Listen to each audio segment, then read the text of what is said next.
Good morning class. आज हम पढ़ेंगे बीकॉम थर्ड ईयर का जो हमारा सब्जेक्ट है वो है ऑडिटिंग। एंड ऑडिटिंग में हमारा जो टॉपिक चल रहा था वो चल रहा था हमारा इंटरनल कंट्रोल यानी आंतरिक नियंत्रण।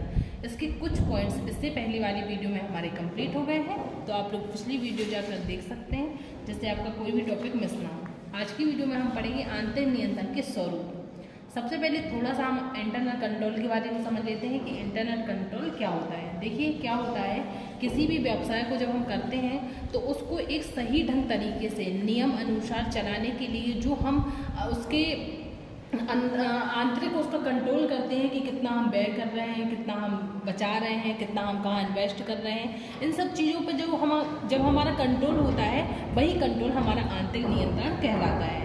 जैसे किसी भी व्यवसाय के प्रत्येक पहलू को योजनाबद्ध तरीके से नियंत्रण करने के सभी उपायों को आंतरिक नियंत्रण कहते हैं। सीधी सी बात है कि जब हम कोई काम करेंगे तो हम अपना एक ब्यौरा बना लेंगे, हम अपने एक रूल्स बना लेंगे कि हम इसके अकॉर्डिंग काम करेंगे या इसके अकॉर्डिंग हमें काम करना है, या हमारे एम्प्लॉयर ऐसे काम करेंगे या हमारे ये काम होगा। तो इन सब चीज़ों पर जब हम अपना नियंत्रण करते हैं तो यही सब चीज़ें हमारी आंतरिक नियंत्रण कहलाती हैं। इसके बाद हम देखते हैं आंतरिक नियंत्रण के स्वरूप। आंतरिक नियंत्रण के स्वरूप हैं, उसमें सबसे पहला है हमारा सामान्य नियंत्रण। सामान्य नियंत्रण क्या होता है? देखिए सामान्य नियंत्रण क्रिया को हमारे संस्था में कुछ ऐसे नियंत्रण होते हैं जो नॉर्मल हम उसको करते ही हैं। जैसे कार्यों का बंटवारा कर देते हैं, कर्मचारी होते हैं उनके कार्यों का बंटवारा कर देते हैं, कर्मचारी के कार्यों में निरीक्षण कर देते हैं कि मतलब जो कर्मचारी है वो कौन से कर्मचारी कौन सा काम कर रहा है और किस तरीके से कर रहा है। समय एवं गति का अध्ययन किया जाना, मतलब समय का और गति का कि किस स्पीड से कर रहे हैं और किस समय से काम कर रहे हैं, और वास्तविक निष्पादन। तो इसमें बहुत सारी चीज़ें हम देख लेते हैं जो कि सामान्य नियंत्रण में हमारी आती हैं। फिर है हमारा सामान्य वित्त नियंत्रण।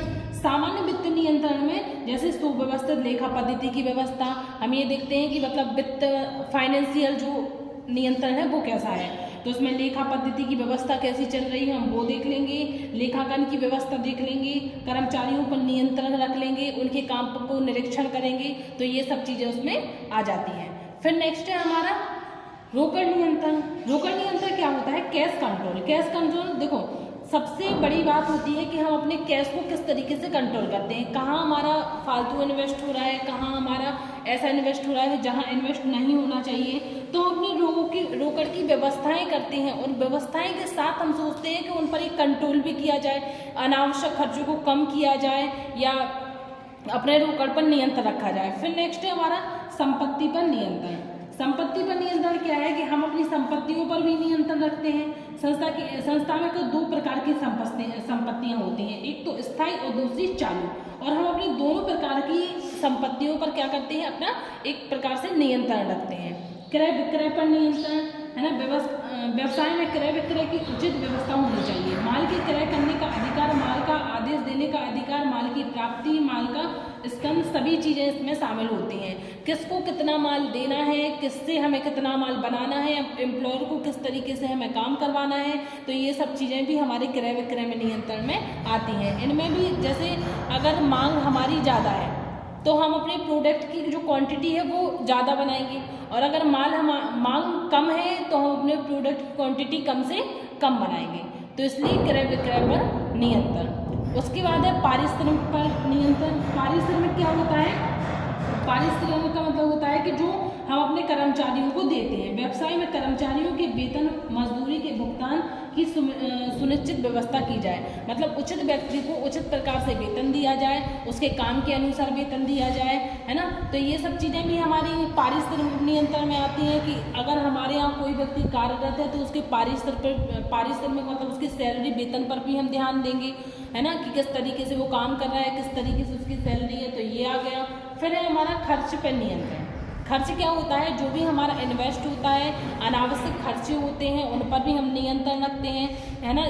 मतलब एक संस्था में बहुत सारे ऐसे खर्चे होते हैं जो अनावश्यक तरीके से किए जाते हैं, उन पर भी हम एक तरह से एक कंट्रोल ही रखते हैं, है ना। ये क्या है? हमारे आंतरिक नियंत्रण के स्वरूप हैं। इसको एक बार और हम देख लेते हैं। जैसे पहले है हमारा सामान्य नियंत्रण। सामान्य नियंत्रण में नॉर्मल जो सामान्य तरीके से नियंत्रण होते हैं वो आ जाते हैं। सामान्य वित्त नियंत्रण, वित्त मतलब जो नॉर्मल फाइनेंशियल कंट्रोल होता है वो आ जाता है, रोकड़ नियंत्रण। फिर है हमारा संपत्ति नियंत्रण, क्रय विक्रय पर नियंत्रण, पारिश्रमिक पर नियंत्रण और खर्च पर नियंत्रण। साथ ही आप लोगों को बता दें कि आप लोगों को जो day by day topics by topic complete कराए जा रहे हैं, तो आप लोग अपने नोट्स तैयार करते जाएं, जिससे आपको परीक्षा के समय में किसी भी प्रकार की कोई भी दिक्कत नहीं आएगी। अब आप लोग ये नोट कर लें, फिर हम आपको नेक्स्ट वीडियो में पढ़ाते हैं।